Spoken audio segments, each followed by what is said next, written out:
I would like to just take you through a journey which starts from day 0 of a child to the age of 13. And I will just tell you what are the important do's and don'ts in specific age groups. Please remember that the most important time in a child's life is from the day when he was born up to 5 years of his age. During this period, a child learns all the patterns, he learns all the behaviors which actually forms a structure of his thought process in his brain. And for rest of his life, he will be playing the same recordings which has been recorded in his mind for the first 5 years. Unfortunately, many of the parents, by the time they realize that they have to do something very special about their children, by that time the time is over. And we really don't know that how much irreparable loss we inflicted on child's brain. When a child is born, his brain or mind is just like a brand new computer. If you buy a brand new computer today and just ask that computer a simple sum question, 2 multiplied by 2, that computer is not capable of answering it unless and until you don't put a software over there. Well, in case of child also, the day he opens his eyes, and some of the psychologists says that even in the womb of the mother, after the first trimester, a child records everything which is happening on him in the form of experiences. Since we don't have a very specific research in the pregnancy period, but we know that once a child opens his eyes, whatever is happening around him, that is being recorded. Now, if, for example, a behavior is continuously being witnessed by a child, then this will become his permanent pattern. For example, he just observes daily that a gentleman comes in a home, and whenever he comes in the home, everyone becomes very much scared, and that person is called Abuji or a Baba, and when he is there, he is always very angry. When a mother just presents some food to him, most of the time when he doesn't like it, he shows his displeasure, and sometimes he shouts as well. If he happens to see this daily and regularly, this will be recorded in his mind or her mind as a normal pattern. And for throughout the life, he will not record it as a good or bad. He will record it as it is. For that person, this will be a normal pattern. This is why it is very important that during the first 5 years, whatever is happening around a child has to be very, very categorically and very, very precisely planned and executed. Please remember that a child less than 5 years of age cannot distinguish between good and bad, cannot distinguish between halal and haram. He cannot distinguish between something moral and immoral. A child does not have any gauge to measure morality or immorality. What a child measures is always lovable and non-lovable. Anything which is lovable for a child, he will just adapt it. And if something that child finds to be unlovable, then he will just refrain from it and will not record it in his brain. Now, wise parents are those who just write down or plan out all the things which they think are moral, which they presume that they are good, which they presume that should be the desired behavior in a child, and then reproduce them as a lovable experience around them. Let me give you an example. For example, if you tell a child that if you will pray, you will get reward.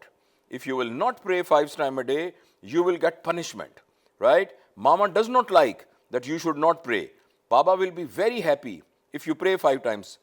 I can tell you with full responsibility that in a child, you cannot convince a child, at least from the heart, as a pattern in a life by these type of parameters, right? So if you want that your child should be very regular in prayers and he develops a habit of praying 5 times a day, the method is that when a child, say of 3 days of age, just hears a voice, a loud voice, he just notices as his grandfather and his elder brother and his father, they just starts moving towards washroom.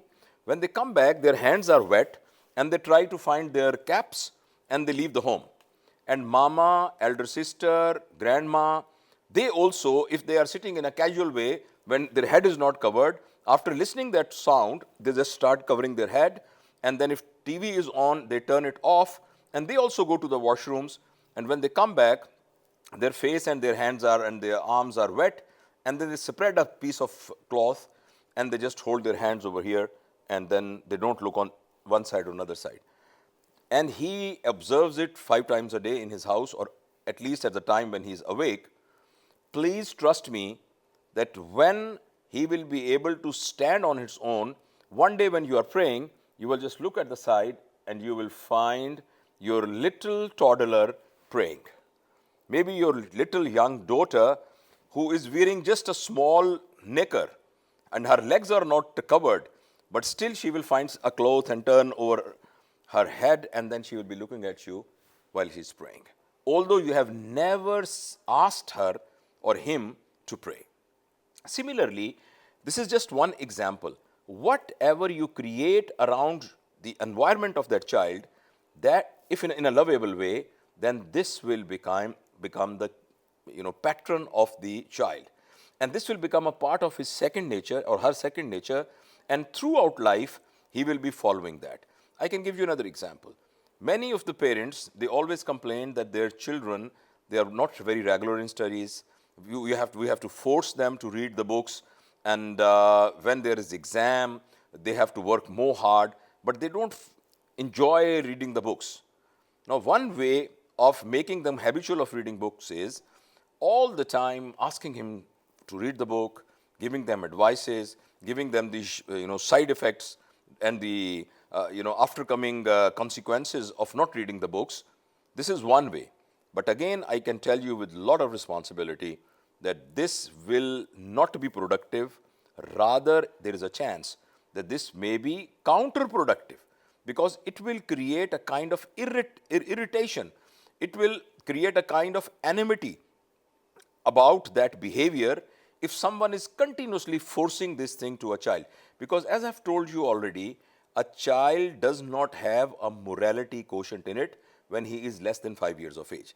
Now, how to inculcate this habit of reading book in a child is that when a child, I'm talking about 2 months old child, when he just looks around his room, the most important place in the room, there is a cupboard and it has got books. He always watches that his grandfather just picks a book from the top, then kisses it, and then starts reading this book. So does her grandma, she does.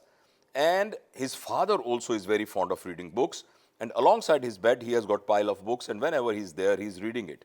Mama also have got a lot of magazines, and she just, whenever he comes home or she comes home, she just watches her mother reading books.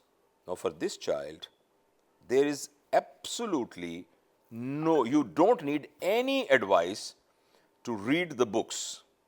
The only advice you have to give to this child maybe is, please now sleep, stop reading, it is enough. Because this will become his or her habit. Now, these are just 2 examples. All wise parents, because of their experience, they must think and make a list of all those good habits which they want to see in their child, and then just create a lovable experience around him or her in the room, in the house, in the outside when they go in the market or go to the park or a gym or any playing place or some relative's house, and slowly that will become the patron of that child. In other words, if you want your son to be or daughter to be healthy, then you wake up early in the morning and go for the gym or exercise or whatever. If you want him to take the healthy food, then you must not, eat a junk food. If you want him to be truthful, if you want him or her to be trustworthy, if you want him or her to be hardworking, and so on, then you have to be a role model and a sample of that. Whenever you tell something to your child, he will not obey that. The child doesn't do what you want when you ask him to do. Child does what you do. So this is principle number one, which I want to just tell you. From age 0 to year 5, the only way to inculcate good habits in a child is to become good ourself. And this will create a kind of a pattern in his mind. The second point, so let me repeat, up till now, I have just told you two things. One is that parenting is the most important part in an adult's life. Number two, I've just told you that the basic principle of developing a habit or a pattern in a child is to create that habit as a lovable experience around his or her circumstances, and he will automatically adopt it. The second important point in this regard is that during the life of a child below 5 years of age, that child does not have any mechanism to handle the stress. Adults do have mechanisms in them which are hormonal and chemical basis. For example, you are sitting in your chair now and watching this seminar, and suddenly you just see that something is moving there on the carpet, and when you look at it, it's a snake. Now, immediately, there are a lot of changes which will take place in your body. There are hormones, there are chemicals called catecholamines, which are adrenaline and noradrenaline, and there are hormones which are called steroids. So they are we have a surge of that, and the purpose of that is to make the body ready for fight or flight. So either you will throw this laptop and you will start running, or maybe you are brave enough and you just find something so that you can kill that snake. For that, your blood has to move rapidly towards your muscles, right? And your pupils become wider so that you can absorb a lot of light and you can see very carefully. But please remember that this transfer of the blood to the muscles is at the cost of deficiency of blood to other very vital organs, like kidney, like liver, and in a child, most importantly, from the brain. Now, in an adult, when this blood drifts from here to the muscles, then there is no great harm because all the organs of an adult is already developed. But if, for example, you just make a snake stand in front of your child throughout the day, for example, by continuously putting him in a stress about the studies, just continuously scolding him for doing bad things, and continuously putting a stress on him to be a good boy and or a good girl, and starts comparing it with the other children. In other words, anything which is creating a stress in your child is just like as if that child is continuously watching a snake waving in front of him. Now, in this child, you imagine as an adult, if you have got this situation for 1 hour for you, that will be devastating. For a child, it is devastating in a way that it interferes with the actual anatomical and physiological growth of the brain. And when brain is in the phase of developing new connections, a child who is under stress, who is kept under stress in an age period less than 5 years of age, unfortunately, the development of his brain, especially his higher mental functions, that becomes very much compromised. The ability for deep learning, the ability for philosophical thoughts, the ability for problem solving, the ability for out-of-box solutions, critical thinkings, complex associations in various memory structures, and then, giving a complex response, this ability does not develop in a child, or a very weakly develop in a child who is kept under stress during his 5 years of life. Unfortunately, the most important stress, most common stress on a child is from his mother or his father about his studies, about academic studies. And we think that we want to make him a good boy or a good girl, and it is very important to, put them on a stress. But I can tell you with a lot of responsibility, on the basis of a scientific studies that those children which are under stress, they don't become a very strong people in their life. And usually they succumb to any stress in their adulthood. In this connection, I would also like to share with you a very, very important point which for a child is almost impossible to handle. And child inside breaks away if that happens. And that is whenever his parents, they have got a strained relations between them. For a child, mama and baba is only one. I have many times given an example that when our religious, when our villagers or less educated people, they go to Hajj, they normally say we are going to Makkah, Medina. And when we tell them that Makkah is another city, Medina is another city, many 100 kilometers apart, they don't understand that. They say, no, we are going to Makkah, Medina, which is our Huzur, our Nabi's city. I'm giving you this example to tell you that for a child, his mother and a father is like a Makkah, Medina. When Makkah and Medina are fighting with each other, when and please trust me, that your 1-year-old child has sensitive enough not only to record what you are saying or whatever you are doing, even whatever you are feeling in your heart, the child's receptors in the brain are capable of even getting the impression of that, and that is going to be incorporated in the development of their patterns for the future life. So if parents have got any dispute between them, they may go to the other room, they may just do whatever with each other, but when they come back, they must have only one opinion. They must be agreeing on one point for that child, and child must never be, they must not let children know that they have got conflicts. I'm sorry, I have a little bad throat. So this point is very important. Unfortunately, the first child suffers it the most, because this is the time when his father is also young, mother is also young, and they take some time to develop a relationship with each other. And in some cases, when a child perceives this conflict in their parenthood, his personality is totally distorted. I am just saying, even if there is some conflict, I'm not saying when husband or a wife, otherwise they beat each other, they hit each other, or they scold each other, or they shout at them or yell at them.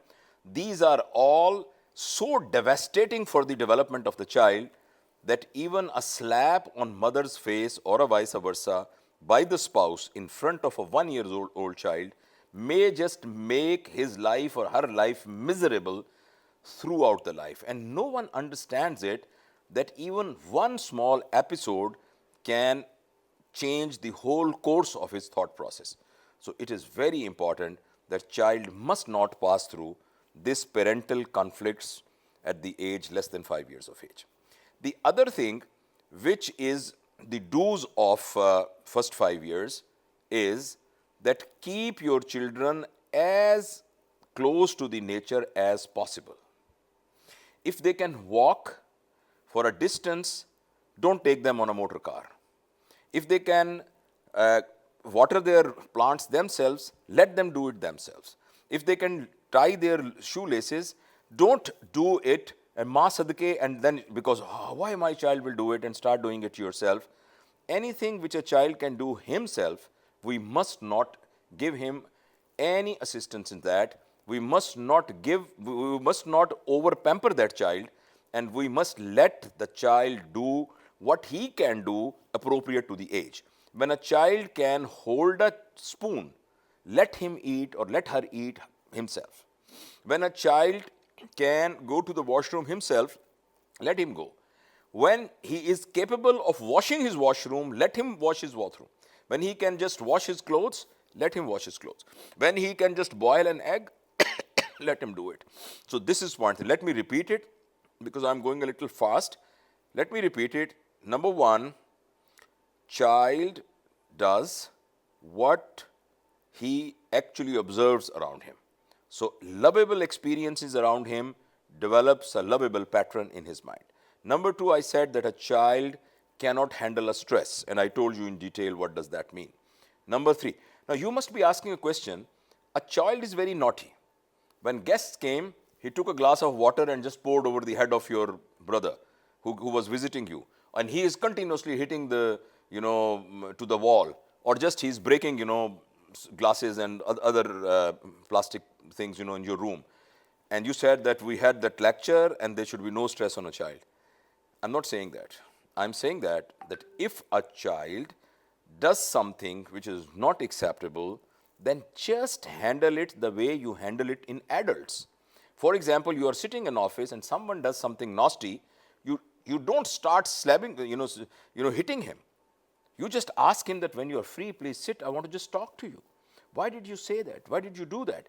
So even for your toddlers, take them as an adults. If you think there are something which they should not be doing, that instead of just snubbing them, punishing them, hitting them, and thinking that you have done the job, now this child will become a very, very sober child. This is just a misunderstanding. So in this example which I said, if it happens when your guests go, just sit with the child and ask him, Mama wants to talk to you about that incident which took place. When you were pouring a glass of water on your uncle's head, what do you think your uncle was thinking? Was he thinking? Did he think about it as a nice thing, or it was disturbing for him? Let your child come out of it. Let your child, give his opinion about that. So even in this process, one has to be very patient. Only then you can change a bad behavior of your child.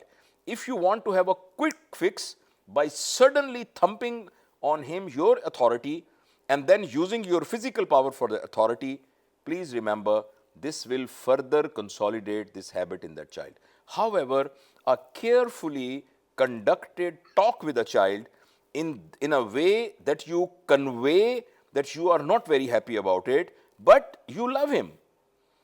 Don't be judgmental about it, but parents must convey that this thing is not liked and they want to honestly know the reason that why you did it.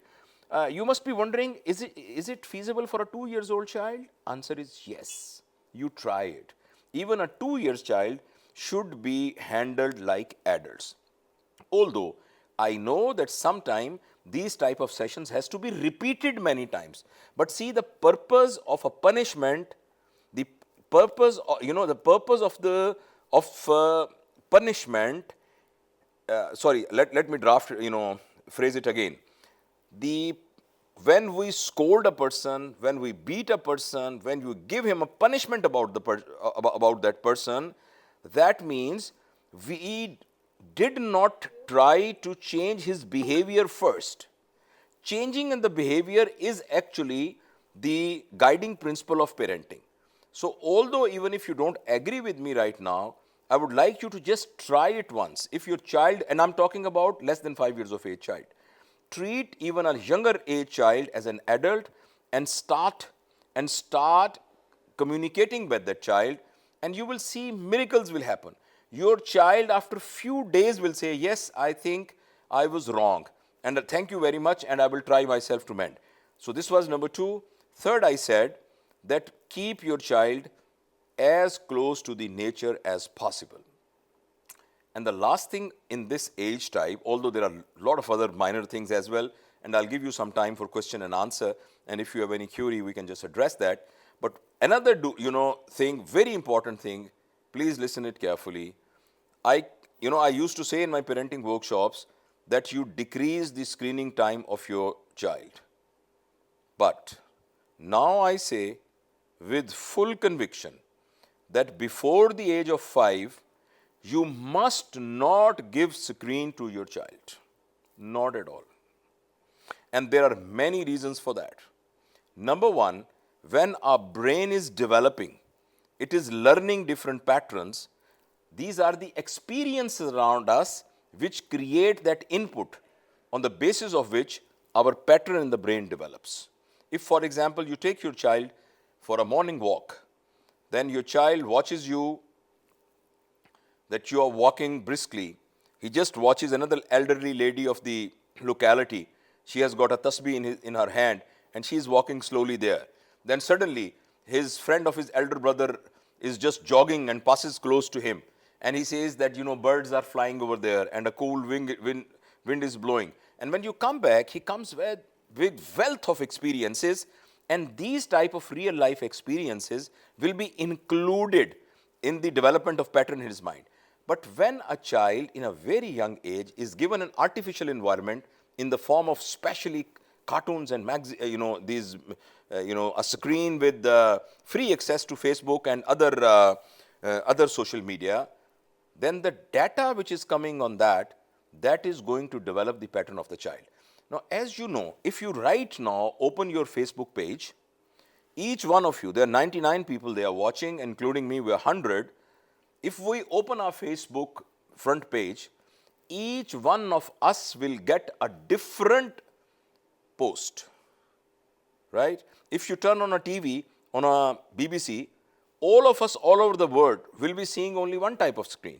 But when you open a Facebook, each one of us has got a different screen, because all the softwares, all the artificial intelligence which is running this social media, they don't have any religion, they don't have any philosophy, they don't have any school of thought to be incorporated in someone's mind.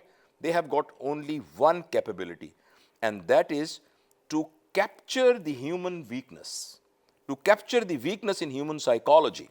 So, if for example, you watch someone swimming very briskly and you like that video and you watch it for a considerable period of time, you will see that by evening you will get 3-4 videos of that time on your screen.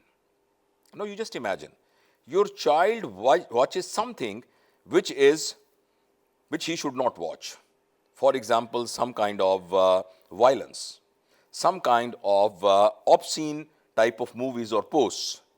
And if he or she sticks to that post and watches it for a considerable period of time, by the time he or she will have 6, 8 to 10 videos of that type, because the artificial intelligence understands that this is your weakness.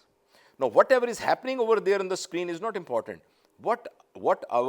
These subtle type of messages in the form of advertisements and other pops-ups which are appearing on the screen, that is the thing which is going to influence us subconsciously, right?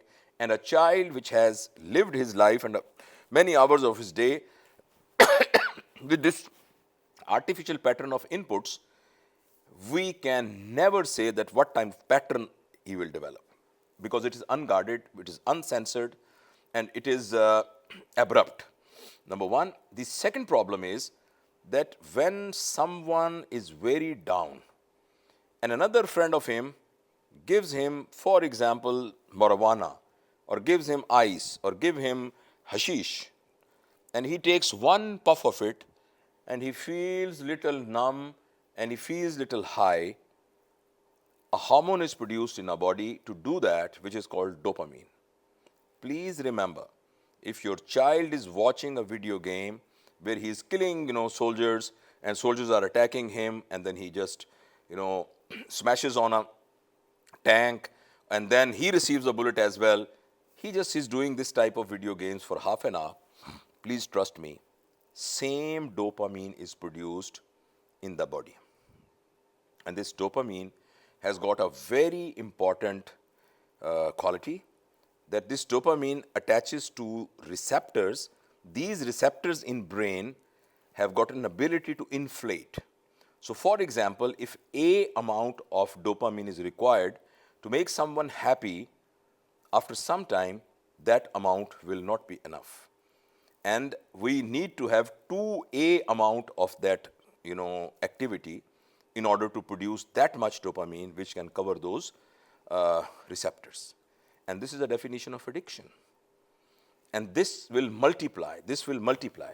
Recently I came across to a study where it has been found that those children which are habitual of using mobile phones and video games continuously, okay, I'll repeat that point. The point is that if you are high with one puff of hashish and you feel happy, next time you require 2 puffs, because the receptors which are occupied by dopamine, they have got an ability to increase in their size. So that amount of dopamine does not cover it. It requires more dopamine.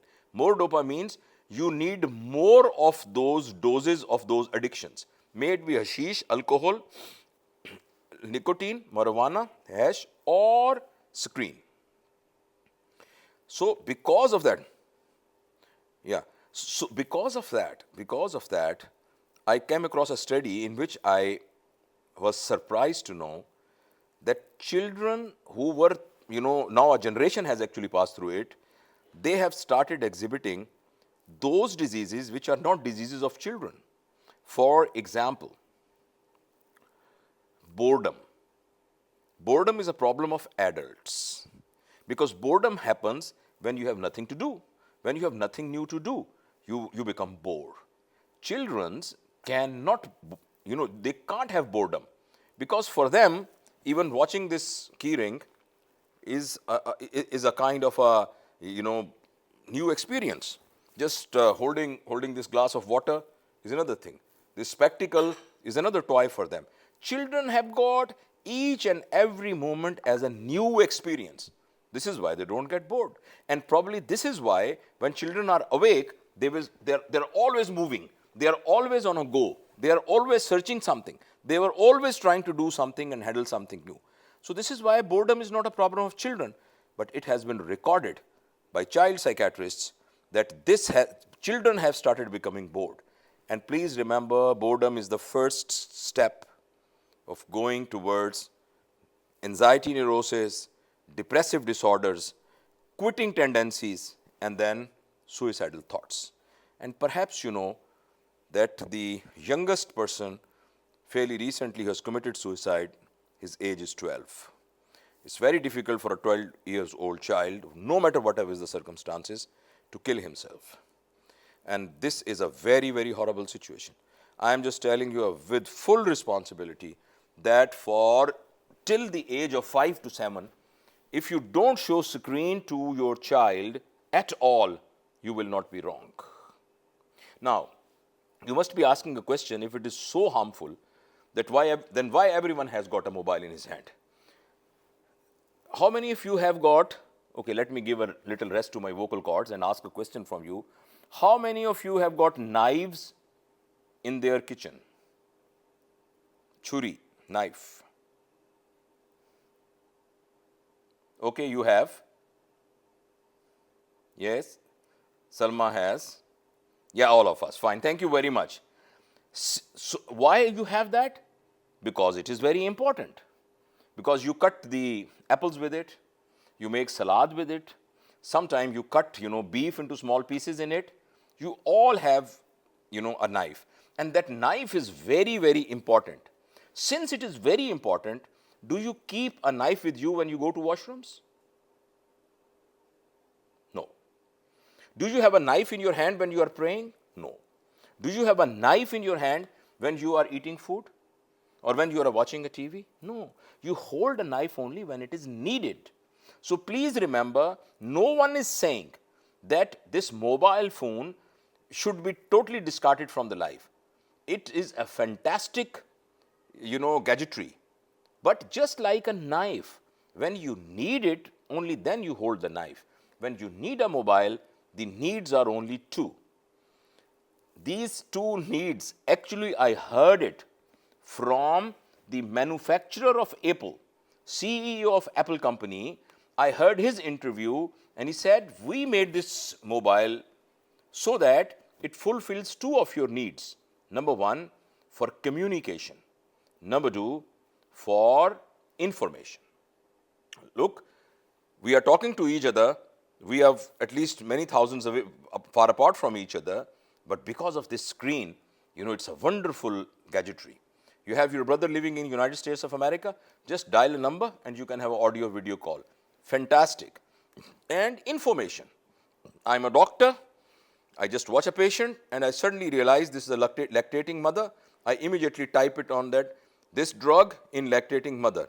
It gives me an answer whether I should prescribe this drug to that lady or not, right? For information, for communication, this is wonderful. But its third use, which is entertainment, is exactly what if you take your knife with you while you are in the toilet, right? So no one is saying that you should just abandon your mobile. You have your mobile, but use it only for two purposes: communication and information, and never for entertainment, please. And this is for adults as well. If you follow this thing, I mean, I can just share it you with my own personal experience, that you will start having a very, very good increment in the quality of your life, right? And for your child as well. For example, your 3 years child requires the screen because all of his homeworks, his assignments, they are on the screen. There is no problem in buying a mobile for that child, right? If your child needs some information for the assignment and this is only available on the web, there is no problem in buying a tab for that child. But please remember, this is not an instrument for entertainment, especially so in your children. So how to then replace it?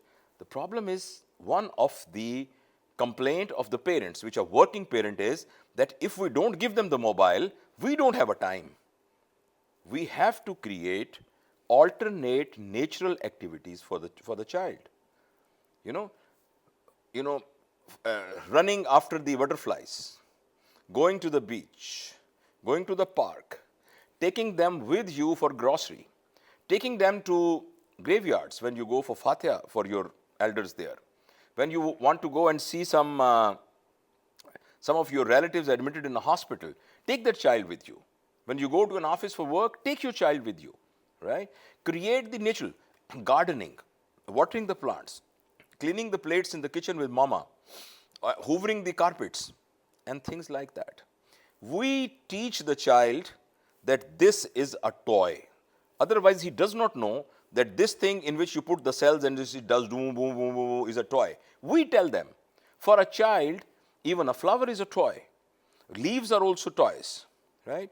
So please, we can talk a lot about it, but my humble advice to you will be, never try to avoid the screen from the child. When a child is born in your home and is less than 5, please remove your television from the main sitting area. Your child should not watch you and watch others continuously watching a TV. I'm not saying that you don't have a TV in your home, but just put that TV in a room. See, everyone needs to go to toilet for nature's call. Agreed. But do you have a commode in your bedroom? And do you have a commode in your sitting room and in your kitchen or in your drawing room? No, you don't have. If someone needs for that thing, he can go and he can go to the washroom and just ease himself. Similarly, you make a small room or any room which has a TV. If someone wants to watch a TV, just go there and watch it. But it should not be the main activity of the home. Now, I can talk more about it, but just I end it by saying that this is also very, very important, children. With my own humble personal experience, I did all the mistakes which one can do in parenting for my own children. But now, alhamdulillah, I have got grandchildren. I'm very thankful to my daughter-in-laws and my daughter that they understood it. And all three of them actually are away from the screen. And they're very young. One is 2 years of age, another one is 1.5, another one is for 5 months. My daughter's son and 2 of my sons have got children. And I can just tell you with my own personal experience that they are very good and very happy without screen. So this is something very important. We can talk further about it, but please take my words. It may look difficult to start with, but it's difficult because we are addicted ourselves with the mobile phone. We have to put little restriction on ourselves, and if we do it, we can actually transfer it to the children. So these were 4 or 5 things, do's and don'ts in the age of 5. Now I go to from age 5. Now I won't take much time. Now it is already 9:53. Okay. So when a child crosses that part of his life, and obviously it is not just a brisk line that on 30th December it will be one phase and on 1st January another phase. Obviously it's a slow transfer into that phase. But once child goes passes through that change, where there is consolidation of his patterns, which occurs about 5 years of age. When children are very smart, it may be little less than that, and some of the slow children it may be little higher. But once that part of the period is gone, now the parenting style has to be modified and different. Please remember, this is the time when child starts developing the morality quotient. Before 5 years of age, child cannot distinguish between halal, haram, something good, something bad, something moral, something immoral. He cannot distinguish it. But from this age onward, now it is parents' responsibility. Hello, क्या हो गया? खत्म हो गया?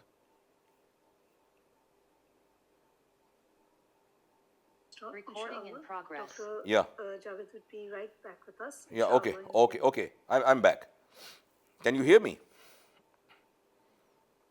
Can you hear me, please? Yes, alhamdulillah. Oh, okay. Clear. Okay, alhamdulillah. Now see, now parents have to change the gear and they have to create that morality in them and develop a character in them.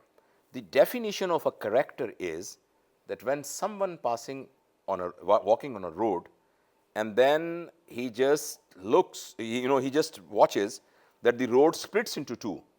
One side there is something moral, on other side there is immoral. Even if the path of morality is difficult, and even if the path of immorality has got lot of attraction, and even if no one is watching, a person who is characterful will just adapt the path which is path of morality, right? This is what is character. And in order to develop this in children, now the technique is that every home must have a discipline, documented principles and SOPs on the house. Everyone wakes up at Fajr time. Everyone is together on the dining table for breakfast at 8 a.m. No one watches a TV after 9 p.m., for example, and blah, blah, blah, blah. So whatever is the norms in that house, that has to be documented and everyone has to follow it. And if someone does not follow it, I'm not saying he should be punished. If someone is following it, I'm not saying he should be rewarded. He should. Please turn off your mics, please, because when you talk, ma'am, can you turn off the mobile, the mics of everybody? Sure. Yeah, sure. Okay, fine. Thank you. So now, I'm not saying that attach reward and punishment with it. Attach consequences with it. Consequence is not a punishment or not a reward. For example, if someone violates the principle of watching a TV after 9 o'clock, then there has to be some consequences, and that person must face that consequences. And one should not be at that time saying, Ma sadke. Those of you who understand Urdu will understand this, term very well, Ma sadke. So don't, let Ma sadke in your conversation with the child. For example, if you take breakfast at 8 o'clock, and suddenly your child says, no, I'm going to take, no, I don't like this food, I don't want to take. You can simply tell them, look, if you don't want, I'm explaining the consequences. If you don't take the breakfast now, then meal will be served to you in the dinner time. Okay? Don't fight with the child. Don't just start, giving bad comments to it. Keep smiling and said, okay, if you don't want it, then the next food will be served at the dinner time. And then make sure that you lock your refrigerator.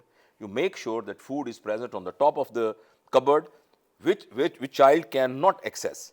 And if, for example, at 12 o'clock he starts crying and saying, I want food, and that time, don't start yelling on him, look, when I told you that you have to have a food at 8 o'clock, why didn't you take it? And now you have to be hungry. Don't say that.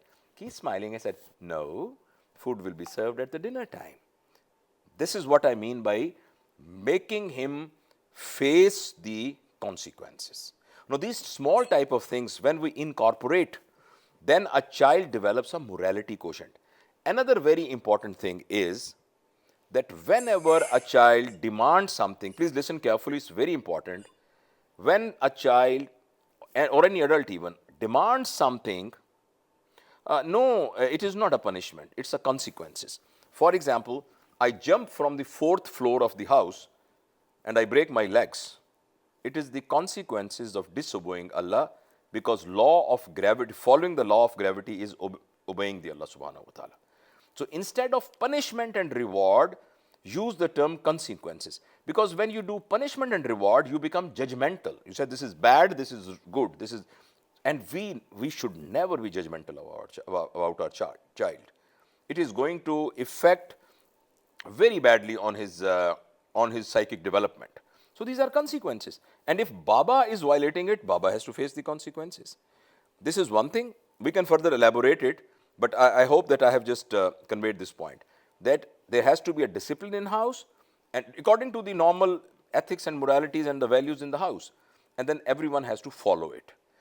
Before the age of 5, punishment and some time of strictness of the child, that is not on. But here one has to be strict in the discipline. Number 1. Number 2, don't fulfill every desire of the child because he desires it and you have the resources. If, between 5 to 13 years of age, Mariam. So if a child wants something, desires something, he demands something, a very important answer he has to give before his request has to be entertained. And that word, please remember, that word is WHY. Why? I want a toy. Why? I want to go there. Why? I want to have this. Why? This important question actually has to be incorporated in our each and every act and thought as well. Now, if in early childhood, that is between 5 to 13, if we create that why in a child, and he has to be, I'm going to just finish it and then we'll have question answer session. And if that child creates an answer of why of a high level, then buy them that thing. Then just listen what he says. But if answer to the why is weak, then even if he demands, don't fulfill his demand. For example, I want a toy. This is what? From where you get it, that market, this is how. After how, the third question should be why. Why you want a toy? If, for example, your child says, I want a toy because everyone has a toy, this is not a good why. Because this will create a kind of a negative competition in him. That will create a jealousy in him. Please remember, this is not a very small thing. These type of things, when repeatedly are performed, that changes the behavior of a child. But if, for example, his why is very strong, very intellectual why, for example, if he says, because when I saw the toy, the front wheel is moving, I want to see whether the behind wheel, when it moves, what is the connection between them? I'm telling you something of very high why. There can be different grades of why there. Now, this child actually needs that why, right? And if he creates this why, and you don't have a money, then please borrow the money, but buy him a toy. But if his why is not up to mark, then even if you have a money, don't fulfill his desire. So that is the general principle. Number 1, create a morality in a house and then attach the consequences with it. And number 2, the creation of why in a child, because that will make him a characterful person. Number 3, during this period, please never ever ignore any question which a child asks from you. No matter how stupid the question is, no matter how silly the question is, no matter whether you know the answer of it or not, but whatever child says, just listen it carefully. And if you don't have an answer, then just write down on a board, on a piece of paper and tell, okay, son or daughter, I I'll also try to find out the answer. You also try it. We'll ask mama as well to find it out. You ask your teacher as well. And whosoever will get the answer first, we will just discuss with each other. It is possible that your child asks a question which stays on their board for 10 more years. So that doesn't matter. But every question has to be entertained and has to be listened. If we do that, then your child has got a lot of skills developed because of this one habit in a house, right? So these were some do's and don'ts in this age group. I know because of the scarcity of the time and some time restriction, I'm not able to cover it completely, but these are the basic principles I'm telling you. The last 5 minutes, if we have done all these things correctly up to the age of 13, now after the age of 13, please remember, even if your child sleeps in your bed, even if child eats from your kitchen, but he is an independent adult. We don't know it, but inside, child has got now an independent personality and that personality has to be recognized and should be given liberty to make all the decisions of his life independently. However, if, excuse me, just excuse me.